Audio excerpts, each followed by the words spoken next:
சுவாமியே சரணமையப்பா.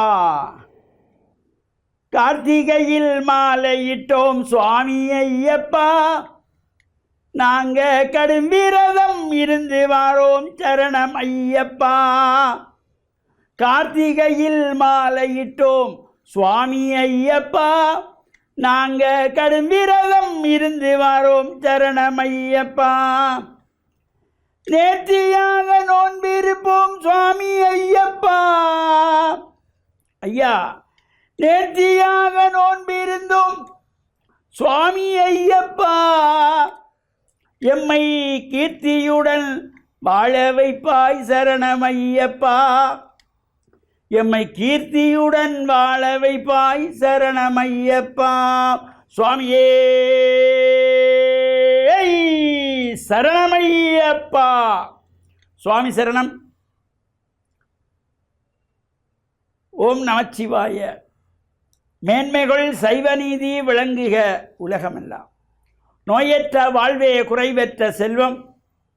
அந்த நோய் நொடி இல்லாத வாழ்வு இந்த உலக மக்கள் எல்லோரும் வாழ வேண்டும் என்று கலியுகத்தின் காந்தமலை ஜோதியாகிய சபரிமலை சுவாமி ஐயப்பனுடைய திருவடிகளை சிறந்தாழ்த்தி டான் தமிழொலி ஓம் தொலைக்காட்சி நேயர்கள் அனைவருக்கும் சர்வதேச இந்து மத குறிப்பீடம் அகில இலங்கை சபரிமலை ஸ்ரீ சாஸ்தாபீடத்தின் சார்பில் இனிய காலை வணக்கங்களும் நல்லாசிகளும். என்றும் மங்களகரமான விஸ்வாவசு வருஷம் கார்த்திகை மாதம் முதலாம் நாள், கார்த்திகை மாத பிறப்பு 17/11/2025 திங்கட்கிழமை. இன்றைய பொழுதும் எல்லோருடைய வாழ்விலும் எல்லா விதமான சிறப்புகளும் கிடைக்க இறைவனை பிரார்த்தித்து இன்று ஒரு அற்புதமான நாள், கார்த்திகை மாத பிறப்பு, சங்கரகாந்தி பூஜை வழிபாடுகள், சபரிமலை சுவாமி ஐயப்பனுடைய விரத ஆரம்பம், கார்த்திகை மாதத்து முதலாவது திங்கட்கிழமை, கார்த்திகை சோமவார விரதம், கார்த்திகை மாதத்து பிரதோஷ விரதம். இவ்வாறு சிறப்புகளோடு கூடிய நாள் இன்றைய நாள். இன்றைய நாள் எல்லோருக்கும் நல்ல நாளாக அமைய வேண்டும் என்று இறைவனை பிரார்த்தித்து இன்று கார்த்திகை மாதம் மலர்ந்திருக்கின்றது. உலகெங்கும் வாழுகின்ற ஐயப்ப பக்தர்களுக்கு ஆனந்தமான ஒரு காலம். விரத முத்திரமாலை அணிந்து கடும் விரதமிருந்து ஐயப்பனை வேண்டி வழிபாடு செய்து கருப்பு ஆடைகள் அணிந்து கழுத்தில் மாலை அணிந்து சரண கோஷங்களை எழுப்பி ஐயனை வேண்டி பஜனை பாடல்கள் பாடுவார்கள். கார்த்திகை மாதம் மாலை அணிந்து நேர்த்தியாகவே விரதமிருந்து பார்த்த சாரதியின் மைந்தனே உன்னை பார்க்க வேண்டியே தவமிருந்து இருமுடி எடுத்து எருமேலி வந்து ஒரு மனதாகி பேட்டை துள்ளி அருமை நண்பராம் பாபரை தொழுது ஐயனின் அருள்மலையேறிடுவார் சுவாமியே ஐயப்போ ஐயப்போ சுவாமியே. சுவாமி சரணம். இந்த ஐயப்பனுடைய விரத காலத்திலே விரதமுத்திரை மாலை அணிந்து கொண்டிருக்கின்ற அனைத்து கோடான கோடி ஐயப்ப பக்தர்களுக்கும் உலகெங்கும் வாழுகின்ற ஐயப்ப பக்தர்கள் அனைவருக்கும் இந்த ஓம் தொலைக்காட்சி டான் தமிழொலி மூலமாக டான் குழுமத்தின் மூலமாக ஐயப்பனுடைய அருளெல்லாம் பூரணமாக நிறைய வேணும் என்று முதல் கண் பிரார்த்தித்து சர்வதேச இந்து மத குருடத்தின் சார்பிலே அவர்கள் எல்லோருக்கும் எல்லா விதமான வேண்டும் வரங்கள் அனைத்தையும் இறைவன் ஐயப்பன் கொடுக்க வேண்டும் என்று இறைவனையும் பிரார்த்தித்து இந்த கார்த்திகை மாதத்திலே ஐயப்பனுடைய விரத ஆரம்பம். அவ்வாறு இந்த கடும் விரதம் ஐயப்பனுடைய விரதம் என்பது ஏனைய காலங்களிலே நாம் அனுஷ்டிக்கின்ற விரதங்கள் போல் அல்லாது சற்று வித்தியாசமான விரதம். ஏனைய விரத காலங்களிலே நாம் காலையில் எழுந்து ஸ்நான அனுஷ்டானங்களை முடித்து பக்தியோடு ஆலயங்களில் சென்று வழிபாடு செய்து பகல் உணவை அருந்தி விடுவார்கள். சாயங்காலம் அந்த விரதங்களெல்லாம் பூர்த்தியாகும். இந்த ஐயப்பனுடைய விரதம் அங்கே மாலை அணிகின்ற பொழுது இந்த விரத ஆரம்பமே கருப்பு வேட்டி அணிந்து கொள்ள வேண்டும். ஆடையிலே மாற்றம். கழுத்திலே மாலை அணிந்து கொள்ள வேண்டும். முகச்சவரம் செய்யக்கூடாது. முடிவெட்டக்கூடாது. பாதணிகள் அணிந்து கொள்ளக்கூடாது. பாய் தலைவனை மெத்தையிலே உறங்கக்கூடாது. வெறும் தரையிலே தான் உறங்க வேண்டும். அவர்கள் கட்டியிருக்கின்ற அந்த கருப்பு சால்வையை விரித்துவிட்டு அந்த பெருந்தரையிலே சால்வை விரித்து தான் உறங்குவது. இதுதான் ஐயப்பனுடைய விரதத்தினுடைய தாற்பயமே. அவ்வாறு ஒரு மனிதனை புனிதனாக்குகின்ற விரதம். அது மட்டுமல்லாமல் பெயர் சொல்லி கூட யாரும் அழைப்பதில்லை. பெற்ற தாய் தந்தையர்கள் கூட பெயர் சொல்லி அழைக்கக்கூடாது, அழைக்க மாட்டார்கள். அந்த பெயரோடு சுவாமி என்கின்ற பதம் சேர்த்து அழைக்கின்ற சிறந்த ஒரு விரதம் இந்த ஐயப்பனுடைய விரதம். அத்தோடு இன்றைய தினம் கார்த்திகை மாதத்து சோமவார விரதம். முதலாவது சோமவாரம், முதலாவது திங்கட்கிழமை. பல்வேறு சிவன் ஆலயங்களில், அம்பாள் ஆலயங்களில் விசேஷமான பூஜைகள், வழிபாடுகள், விரத அனுஷ்டானங்களில் கலந்து கொள்வதோடு இன்று பிரதோஷ விரதம்.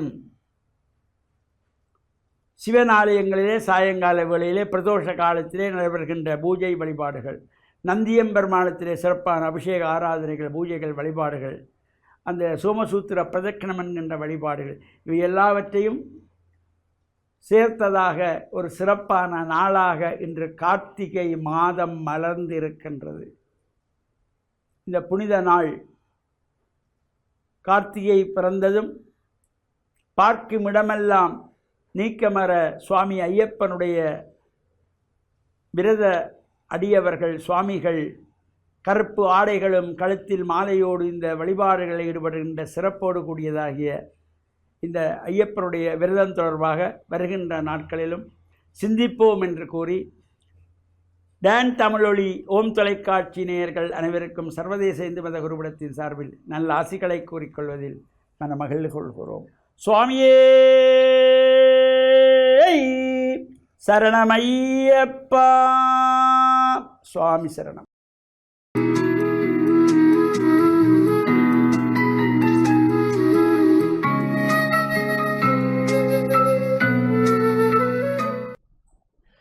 இறை இயேசுவில் என் அன்பு நெஞ்சங்களே, கிறிஸ்தவ நற்சிந்தனை வேளையில் உங்களை சந்திப்பதிலே பெரும் மகிழ்வு கொள்கின்றேன்.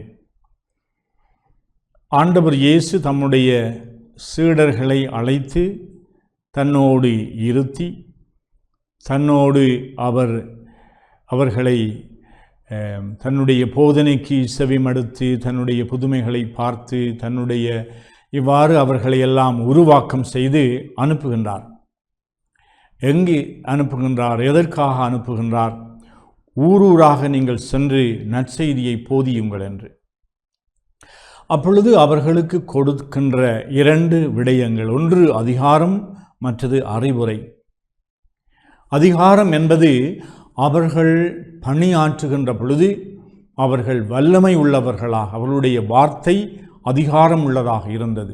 அவர்களுடைய போதனை மக்களுடைய மனங்களிலே ஆழ பதியக்கூடிய ஆற்றல் படைத்ததாக இருந்தது. அவர்கள் நோய்வாய்ப்பட்டவர்கள் அல்லது தங்களுடைய வாழ்க்கையிலே துன்பங்களை சுமந்தவர்கள், இவர்களுடைய சுமைகளை குறைத்து அவர்களை ஆற்றுப்படுத்தி குணப்படுத்தி அவர்களை வாழ வைக்கின்ற வல்லமை உள்ளவர்களாக இருந்தார்கள். அதே வேளையிலே சில அறிவுரைகளையும் கூறினார். நீங்கள் வெறுங்கையோடு போங்கள். நீங்கள் உங்களுடைய பயணத்திற்கு உணவுக்கு தேவையானவற்றை கொண்டு செல்ல வேண்டாம். ஏனென்றால் ஒரு பணியாளர், அவருக்கு அந்த மக்கள் அந்த பணியை ஏற்றுக்கொள்ளுகின்ற பொழுது உங்களை அவர்கள் தாவரிப்பார்கள், பராமரிப்பார்கள். உங்களுக்கு தேவையானவற்றையெல்லாம் அவர்கள் செய்வார்கள். இது இன்று வரை இடம்பெற்று கொண்டு வருகின்றது. பணியாளர்கள் எதை கொடுப்பதற்காக செல்லுகின்றார்கள் என்றால், ஏதோ பணத்தையும் பொன்னையும் வெள்ளியையும் என்னிடம் இல்லை என்று சொல்லி பேதுரு போதிக்கின்றார். ஆனால் ஆண்டவர் இயேசுவினுடைய வல்லமையை உனக்கு தருகின்றேன் என்று சொல்லி ஒரு முடவனை எழுந்து நிற்க பண்ணுகின்றார். இவ்வாறு இந்த பணியாளர்களுக்கு கொடுக்கின்ற அறிவுரை, பற்றற்றவர்களாக எதிர்பாராமல் நீங்கள் பணியாற்றுங்கள் என்று. இவ்வாறு தான் நாங்கள் புனித பிரான்சிஸ் அசிசியாருடைய வாழ்வை பார்க்கின்றோம். தன்னுடைய பெற்றோருடைய சொத்துக்களை எல்லாம் அவர் ஜன்னல் வழியாக வெளியே எறிந்துவிட்டு ஏழ்மையை அணைத்து கொண்டார் என்று.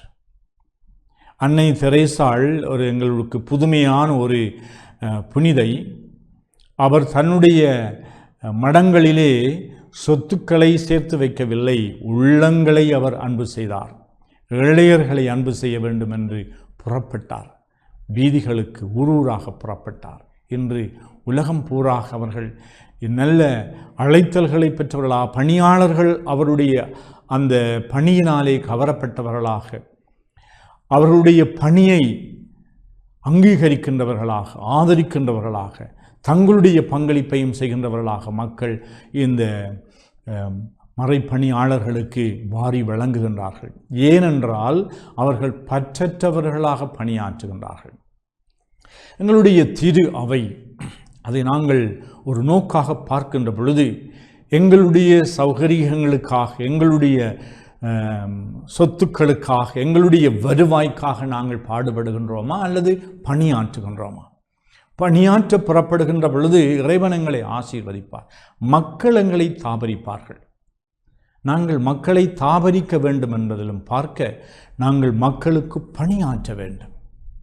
அத்தகைய ஒரு பற்றற்ற நிலை கிறிஸ்தவ பணியாளர்கள் மத்தியிலே, அவர்கள் எந்த நிலையிலாக இருந்தாலும், குருக்கள் துறவியர்கள் ஆக இருந்தால் என்ன, பொதுநிலையினர்களாக இருந்தால் என்ன, கிறிஸ்தவ அந்த இலட்சியத்தோடு, கிறிஸ்தவ பண்போடு, கிறிஸ்தவத்தை உண்மையாகவே உள்ளத்திலே ஏற்றுக்கொண்டார்கள் என்ற அந்த உரிமையோடு பணியாற்றுகின்ற பொழுது எமக்கு இறைவன் நிறைவான ஆசீர்களை தருவார்.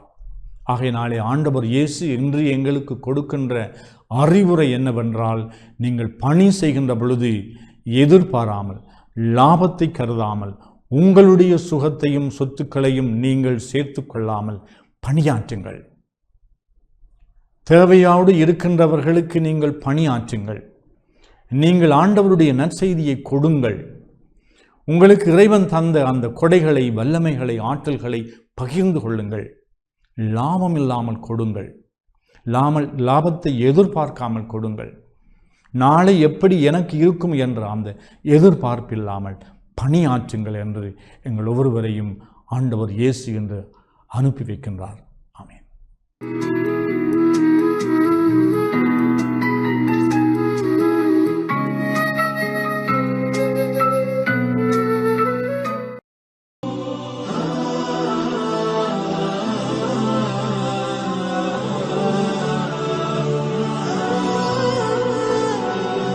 அல்ஹம்துலில்லாஹி ரப்பில் ஆலமீன் வஸ்ஸலாத்து வஸ்ஸலாம் அலா முஹம்மதின் ஸல்லல்லாஹு அலைஹி வஸல்லம் வ அலா ஆலிஹி வஸஹ்பிஹி அஜ்மாயின். அம்மா பாத். அன்புள்ள நேயர்களே, சகோதரர்களே, இன்றைய காலை பொழுதை தொடங்குகின்ற இந்த நேரத்திலே நான் உங்களுக்கு சில நற்செய்திகளை சொல்லலாம் என நான் விரும்புகின்றேன். இறைவன் இந்த சமுதாயத்திலே மக்களை நல்லவர்களாக, தன்மானமுள்ளவர்களாக படைத்திருக்கின்றான். ஒரு மனிதன் மற்றொரு மனிதனை மதித்து நடக்க வேண்டும் என்ற சுயமரியாதையை அந்த இறைவன் நமக்கு ஏற்படுத்தியிருக்கின்றான். அதனால் மனிதன் மனிதனை மதித்து நடக்கின்ற நல்ல பக்குவமும் பழக்க வழக்கமும் நம்மிடத்திலே இருக்க வேண்டும். அதனால் நாம் அடுத்த மனிதரை பற்றி எப்பொழுதும் நல்ல செய்திகளையே பேச வேண்டும். அடுத்த மனிதர்களை பற்றி இழிவான செய்திகளை பேசி அவர்களை இழிவுபடுத்தக்கூடாது. அடுத்த மனிதர்களை நாம் எப்பொழுதும் நாம் மதித்து நடக்கின்ற நல்ல பழக்க வழக்கங்கள் நம்மிடத்தில் இருக்க வேண்டும். நமது சிறார்களுக்கும் கூட அந்த பழக்கத்தை தான் நாம் ஏற்படுத்த வேண்டும். அந்த வகையிலே நபிகள் நாயகம் ஸல்லல்லாஹு அலைஹி வஸல்லம் அவர்கள் சொல்லும்போது ஒரு செய்தியை சொன்னார்கள். லைஸ மின்னா மல்லம் யர்ஹம் ஸகீரனா வலம் யுவக்கிர் கபீரனா. எங்களில் சிறியவர்களுக்கு அன்பு காட்டாதவனும் பெரியவர்களை கண்ணியப்படுத்தானவனும் எங்களை சார்ந்தவர்கள் அல்ல என்று நபிகளார் இந்த நற்செய்தியை சொல்லியிருக்கின்றார்கள். அதாவது நமது சமுதாயத்திலே உயர்ந்தவர்கள், சிறந்தவர்கள், கண்ணியமானவர்கள் யாரென்றால் சிறியவர்கள் பெரியவர்களை கண்ணியப்படுத்த வேண்டும், பெரியவர்கள் சிறியவர்கள் மீது அன்பு காட்ட வேண்டும் என்ற இந்த செய்தியை சொல்லியிருக்கின்றார்கள். இந்த செய்தி நமக்கு தருகின்ற ஒரு சிறந்த ஒரு பாடம் என்னவென்று சொன்னால், இங்கு பெரியவர்கள் சிறியவர்களையும் மதிக்கிறார்கள், சிறியவர்கள் பெரியவர்களையும் மதிக்கின்றார்கள். இந்த ஒரு நிலைமை சமுதாயத்திலே உருவாகுமானால் சமுதாயத்திலே நல்ல பண்பாடுகள், நல்ல பழக்க வழக்கங்கள், மக்களை மதித்து நடக்கின்ற நல்ல தன்மைகள் இதன் மூலமாக உருவாக இடம் உண்டு என்பதை இதனூடாக நாம் தெரிந்து கொள்ளக்கூடியவர்களாக இருந்து கொண்டிருக்கின்றோம். அதனால் மனிதன் மனிதனை மதித்து நடக்கின்ற நல்ல பழக்க வழக்கங்கள் நம்மிடத்தில் இருக்க வேண்டும். நமது சிறார்களுக்கு, நமது மாணவ மாணவிகளுக்கு நாம் ஊட்டுகின்ற ஒரு செய்தி என்னவென்று சொன்னால், நீங்கள் மூத்தவர்களை மதிக்க வேண்டும், பெரியவர்களை மதிக்க வேண்டும், ஆசிரியைகளை மதிக்க வேண்டும். இப்படி பிறரை மதித்து வாழுகின்ற நல்ல பண்பாடுகள் நம்மிடம் இருக்க வேண்டும் என்ற இந்த நற்செய்தியை நமது சந்ததிகளுக்கு, சமுதாயத்துக்கு, சிறார்களுக்கு எடுத்துச் சொல்ல வேண்டும் என்ற இந்த செய்தியை இன்றைய காலை பொழுதிலே உங்களுக்கு நான் கூறி இன்றைய நாளை தொடங்குவதற்கு உங்களை நான் உற்சாகப்படுத்துகிறேன்.